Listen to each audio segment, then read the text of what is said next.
Hello, good morning, good afternoon, good evening, good night. Not sure what time of the day you're watching this. My name is Alicia and this is The Struggle Budget. To be honest, this is the third time I've filmed this video. The first two were long. Apparently, I can talk a lot, which I didn't really know. You learn something new every day about yourself, right? And this channel, I'm going to focus on, like many other people are doing, budgeting. I'm doing this for a couple of reasons. One is that I don't necessarily need accountability. I kind of need accountability, but I do need motivation. I do need consistency.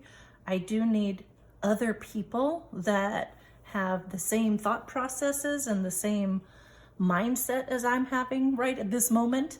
So I wanted to stay consistent. I wanted to find some people, some friends, some others that will maybe have new ideas and just keep things interesting and motivating. I don't want to just be here talking. I want you to talk back. I want you to join in the conversation. If you have a good idea, let me know what that idea is, because sometimes we get tunnel vision and don't always get things done right. So in this video, it's just a quick hello, who I am. I'm a single mom of a going to be senior this year.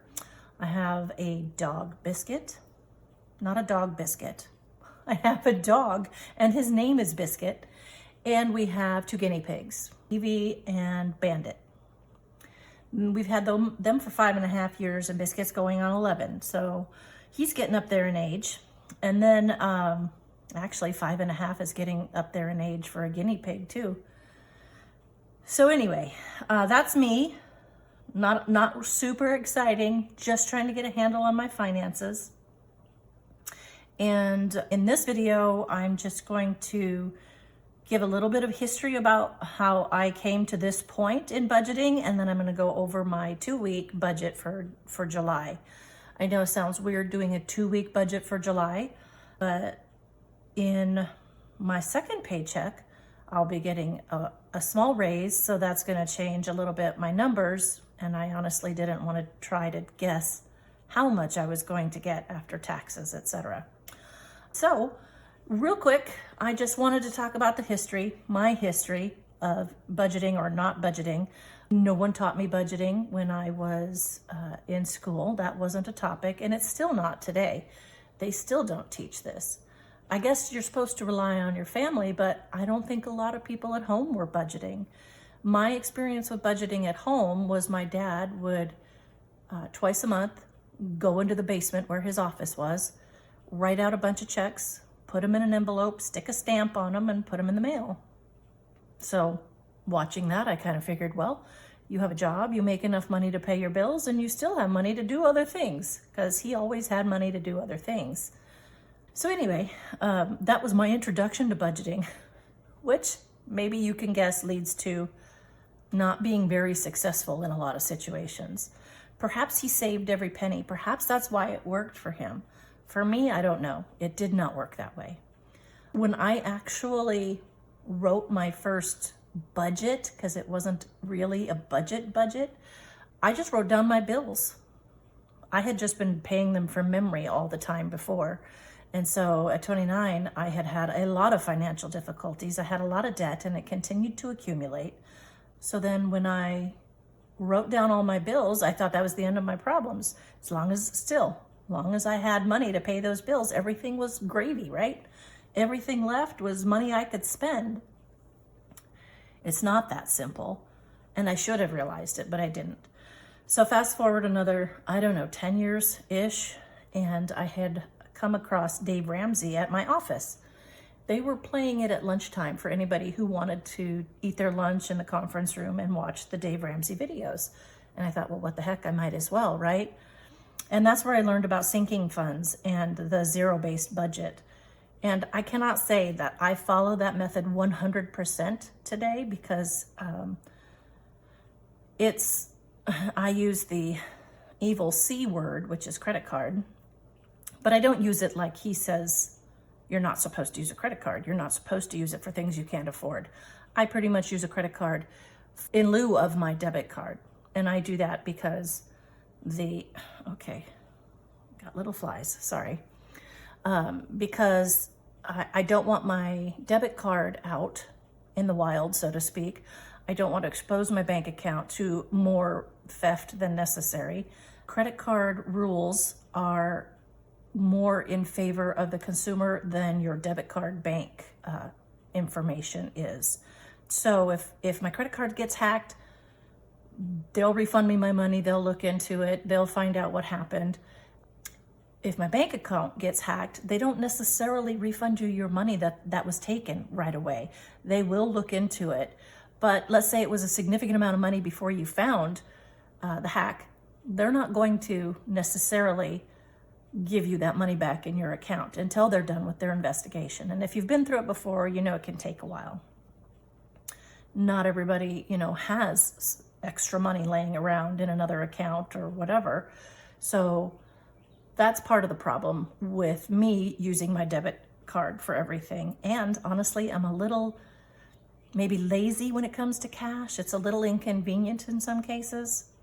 So I tend to use my credit card. I also use my credit card because I get the side benefit of points, which I can use for gift cards or for travel. So it's a win-win for me in that situation. And I've become much more disciplined where if it's not in my budget, I generally won't buy it, not unless it's an emergency of some type. So once I found Dave Ramsey, I did my new budget with all of the sinking funds that I could think of, things such as car maintenance, insurance, whatever sinking fund you might have, deductibles, medical, those kinds of things. And I was kind of depressed because I realized I basically don't have any extra money at the end of each month. I used to spend like as free as a bird and found out I cannot spend as free as a bird. But following that method, I was able to get all of my credit cards paid off, which that was kind of a big deal because previous to now, credit cards were kind of a crutch for me. Anything that happened that wasn't a regular bill ended up going on my credit cards because I wasn't contemplating the need for extra money ever. So that by default got me behind just because I hadn't planned. So now that I try to plan, that doesn't happen as often. And this is a result of where I'm at in my current journey. I can't say it's perfect. I can't say it's 100% because it's constantly changing.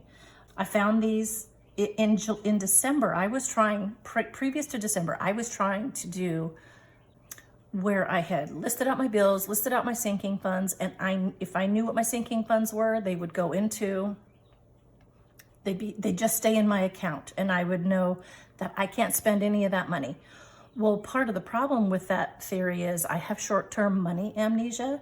So if there's money in my account, I get to spend it. It's mine. Even though 3 days before that, I had assigned it to a task, but I didn't physically take the money out of the bank and put it in an envelope that says, this is what this money is for.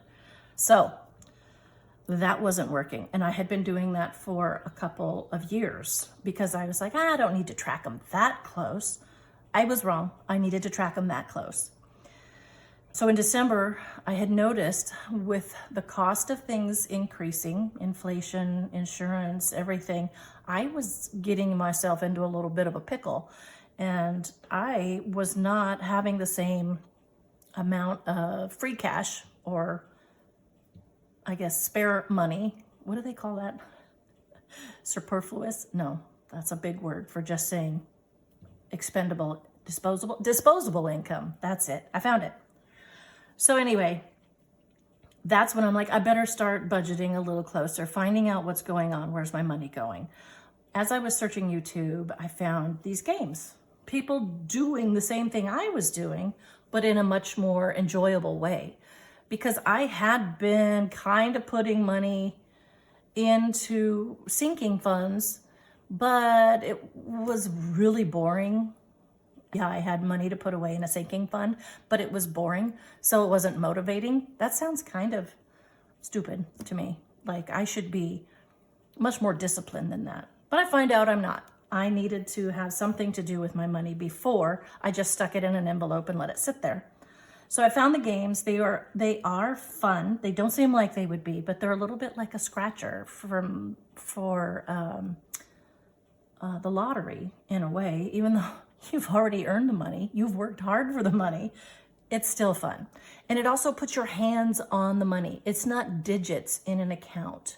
Once you have cash in your hands, it's a little more real, at least for me, and it's harder to spend in some cases, especially if I've saved up a significant amount of money and I have to put it towards something. I kind of like, oh, here you go.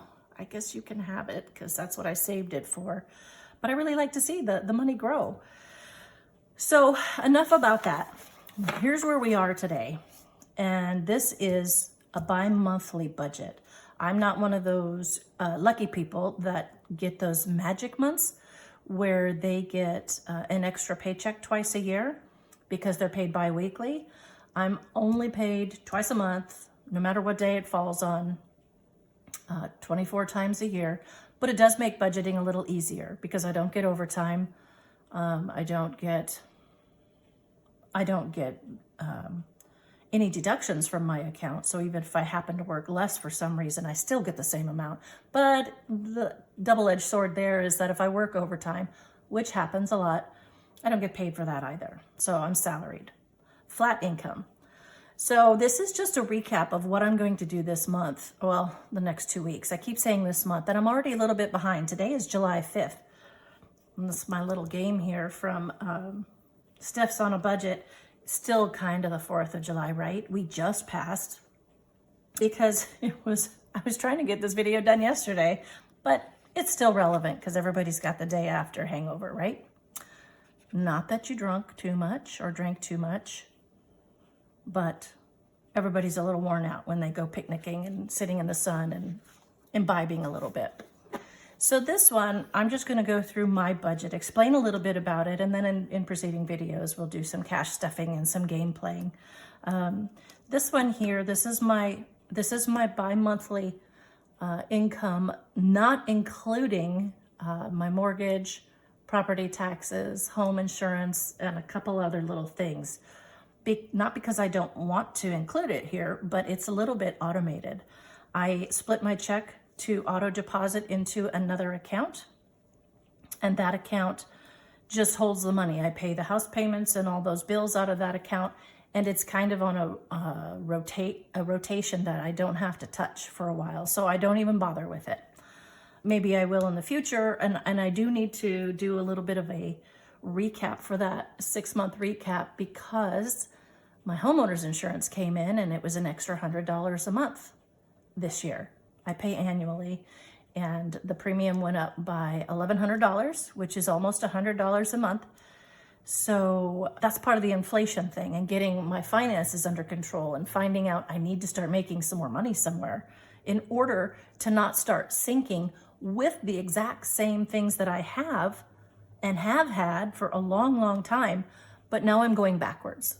So I'm hopeful that keeping an eye on this and perhaps finding another source of income, an additional source of income, will fix some of this.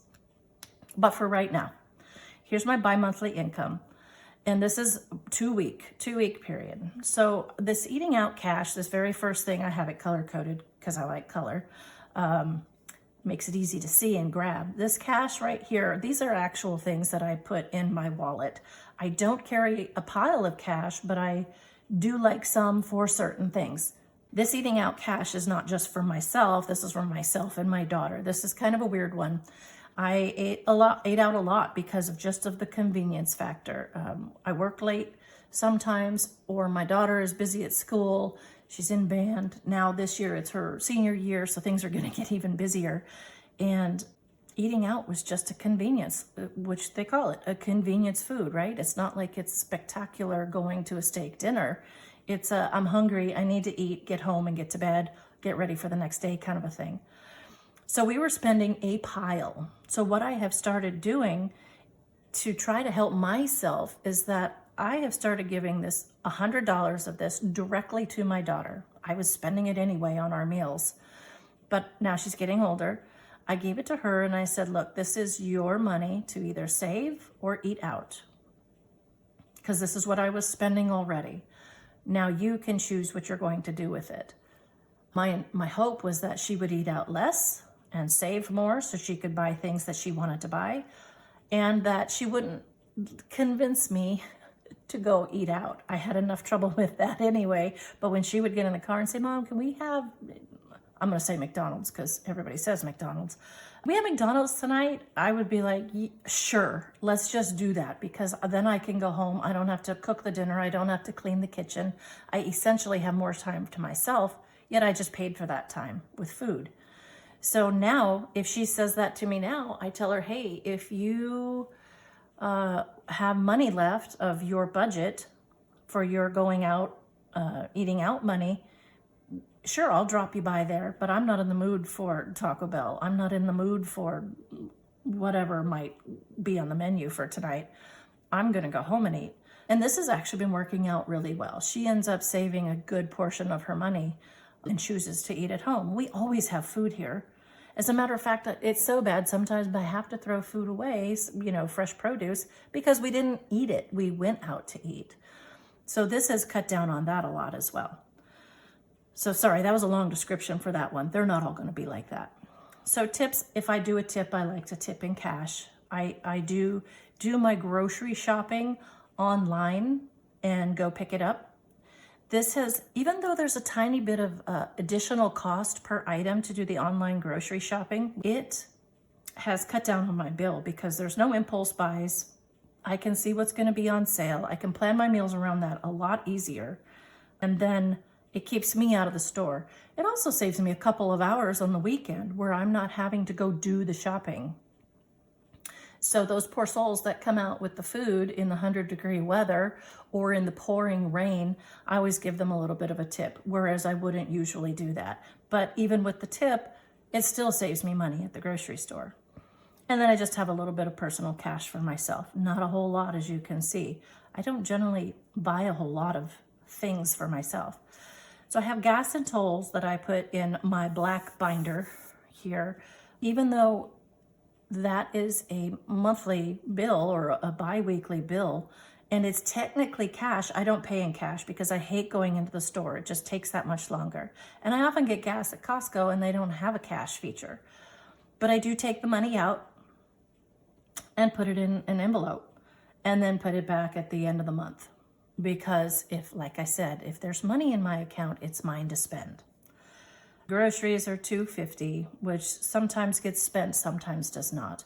If it's not spent, I roll it over because there are times that I'll do a stock up if I find something on sale and I just want to have the extra cash available and not try to put that money in savings somewhere. I have a little bit of household. This all used to be in grocery, and I decided to break it out to see how much of each category I was spending. We have 25 for household, which is cleaners, detergents, whatever the house might need, bug killer, whatever. And then personal hygiene, which is toothpaste, shampoo, makeup, things like that.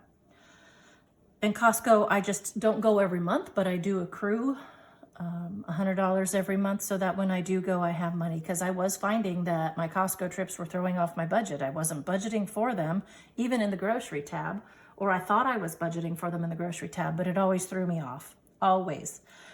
I do have garbage, which is it's a quarterly bill, so I accrue every 2 weeks. I just take the bill, divide it by 6, and put it in an envelope. Haircuts, I also do the same thing.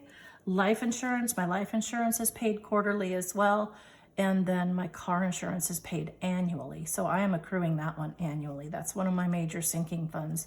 Aside from my house, my car insurance has gone crazy. And when I get to that in the other video, I'll have a little story about insurance this year. And then I have this little catch-all, these annual bills that will come up, the one-offs, the memberships, the whatevers they are. And instead of having 9 separate folders for them, I took the amount, divided them by 12, and I put it in my one annual bill folder so that I have just one bill. I mean, one envelope, so that I don't have to have it spread out in so many little pieces. Yet you can see I have it here by month, the month that it comes due, so that I accrue all these, and by the time this amount is accrued, the money is in the folder for it. Works really well, actually. I could theoretically do that with my bank account, but that doesn't work as well. So to recap on this page here, so I start with $24.91. My cash brings me down to $22.58.50.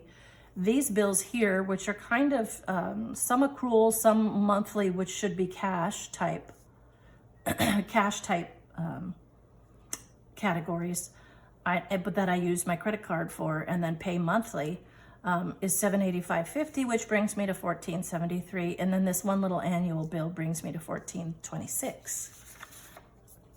Then I have another folder for my daughter because she's a senior this year. So this year there were a bunch of expenses that I had not even started to consider in January when I started creating these folders, because I was like, holy cow, she's a senior. Where have I been? And I recall that there's a lot of additional costs as a senior. So what I did, I had started out by taking everything that she had coming up and dividing it by the number of months left, or the number of paychecks left until that payment would be due. And since I was a little bit behind the 8 ball, it was a little difficult to catch up, so to speak. I hadn't started, so my amounts were higher that I was trying to put away. Hopefully these are non-repeating expenses. Obviously, we're not going to have more prom dresses. We're not going to have more invitations or a class ring or a cap and gown. However, I have a feeling that this is just going to translate to college expenses. So this may never go away, at least not for many years.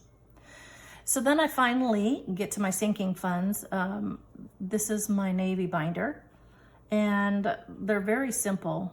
And let me just recap, her expenses are $218.37. I always round up or down using the accounting method, which is below 49 cents and below you round down, 50 cents and above you round up to the next dollar. I could do that here. I just haven't done it yet. So that brings us down to $1208.17. And these are the sinking funds I've identified so far, and actually I'm still missing a few. I have my prepping folder, which is envelope. It's an envelope, which is for things like generators and solar panels. Because where I live, we have lost power so many times in the last 5 or 6 years. I can't even count the number. And it's hot, super hot here. And so if I have a little bit of power with my gas generators or my battery generator, then I can at least have a window fan or a window air conditioner going in one room of my house, which is kind of a necessity. It sounds like a luxury, but after 4 days of no power with 100-degree heat and 70% humidity, it kind of becomes a necessity. The house gets so humid inside. I start melting, literally. I melt. So I have a pet cost folder for food, bedding, shampoo for the dog, whatever else it might be, plus food, etc. I think I said food. I have a car maintenance folder. I have a house maintenance folder. I have an Office, Etsy, Amazon folder. This folder for fun is new. I didn't ever used to actually put money aside for fun. I kind of would just spend when I wanted to go out. I don't go out that often anymore, but I found that it messes up my budget. So now I am starting to budget for this. I do have an unexpected expenses folder, which does happen. You do come across things that you didn't foresee or didn't know were coming. So this one will accrue, and then if something happens, then I have a little cushion. This is a donations folder, veterinary fund, health and wellness, and tires. And yes, I just replaced my tires, but I'm not going to give this any break because those tires were $1,700. Those take a while to accrue, and if I wait until I'm closer to needing them, this amount goes up significantly in order to have enough money to pay for them when I need them. So now I can do it at a smaller increment, just over a longer period of time. I have a small clothing fund. This one, gifts and Christmas and others, holidays, and taxes. These two are new, and I think they're going to be their own binder. The gifts and Christmas, I had not been saving for too much because I had been having to put a pile of money into saving for my car insurance and a pile of money into bulking up my homeowner's insurance fund. So I didn't have the extra to actually save for gifts and Christmas because it was so far away. I now have to make up for it. And it just kind of happens to coincide with Christmas in July, except this is going to be the rest of the year Christmas binder. And then it's going to continue after that because I'm going to save lower amounts. Right now, this is $400 a month I have to put into Christmas just to try to get things up to speed because I like to shop early. Amazon shipping has been slower. Shipping in general has been slower. I do some in-person shopping, but for the most part, it ends up being shipped to my house, and I don't want to wait till the last minute. This tax folder is not because I have a business of any type or a side hustle, because I don't currently, but our company changed payroll providers this year, and I don't think that they were withholding enough at the beginning of the year. Plus, my withholding changed at the beginning of this year because my daughter turned 17 this year. I do not get the same deduction that I used to get for her. It was originally, I think each child was $2,000 a year as head of household. And now that she's 17, it goes down to a deduction of $500 a year. And let me tell you, she hasn't gotten any less expensive. So I'm not exactly sure why they reduced that deduction. But anyway, I'm trying to compensate for that because I did an estimate of taxes and I think that I'm going to owe based on what they're taking out of my check. Better safe than sorry, right? And if not, then I have money I can reallocate somewhere else. But I think that's really going to happen. And then I have my monthly bills that I leave in the bank. This is it. This is $568.50 that stays in the bank. I have taken my electric bill on average for the previous 12 months and I estimated what it would be monthly.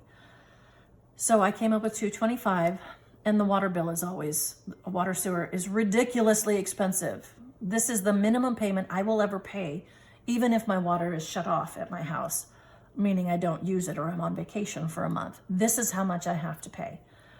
And we use the absolute minimum, so I kind of get the raw end of the deal on this one.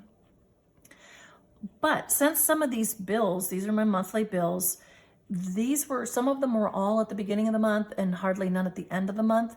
So this was very uneven. This is my leftover. This is what I get to do extra things with. I guess this is what my extra savings is for. I mean, this is all I get for extra savings. And this is my one debt right now, but it's at 0% interest. I had a medical issue last year. We had a very high deductible program at work. I did not have anything in an HSA. I had intended to put money away every month for my medical deductible, and that didn't happen because, like I said, if I see money in my account, I get to use it, right? No. So now this year, the medical plan changed. It's still a pretty high deductible. I was in the hospital for a few days and I hit my maximum out of pocket, which was over $8,000. And so the hospital offered a payment plan at 0% interest, and I took it because I didn't want to deplete all my cash right now. I don't want to be without a cash reserve fund. So since this is a 0% interest, I kind of felt okay. Again, not a Dave Ramsey way of thinking. So by me saving half of these bills each paycheck, I've evened out my budget so that I have the same money that I'm working with. That works best with my brain. When I have uneven numbers or different numbers, it gets very complicated for me. I hate to say that. So these bills I just take half and leave half in the account every month, and this works out so that there's enough money in there for when these all come out of my account. And that, in a nutshell, is the exciting part of my budget planning for the month. I hope you like this printed. I work on an Excel spreadsheet, and I had already had this all written out. So for me to go and write it on one of those worksheets that people like to use, my writing's not that fantastic. I know Marlene at Snow Gardener 307, she tends to write out her budget first and then just reviews it like I just did. But since I had this already done, I didn't really want to rewrite it all. That's a lot of writing. But it is easier to go over, and I think you could probably see it pretty good on the screen. So I'm hoping you can see it pretty good on the screen. So that's it. That's the exciting part of my budget, not super exciting. I think I'm going to put this one from Stef's on a Budget in my tax folder. My tax folder is probably going to be pretty sarcastic if I can find enough challenges, savings challenges, that fit my mood. So this is kind of how I feel about taxes, really. And this one, the government's trying to take my cookie and I'm not too happy about it. But this again is from Stef's on a Budget. Her personality is very similar to mine, I believe. So anyway, the next video we're going to go over some stuffing of envelopes. I hope that if I left anything out and confused you, please just let me know in the comments. I'm happy to hear from you. I want to talk to people about this. I'm looking for people of the same mindset. And if you have ideas, share them. I will be making mistakes. I somehow make a mistake every month and I don't have it videoed to know what I did. But anyway, I hope you have a good rest of your day and we will talk soon. Bye-bye.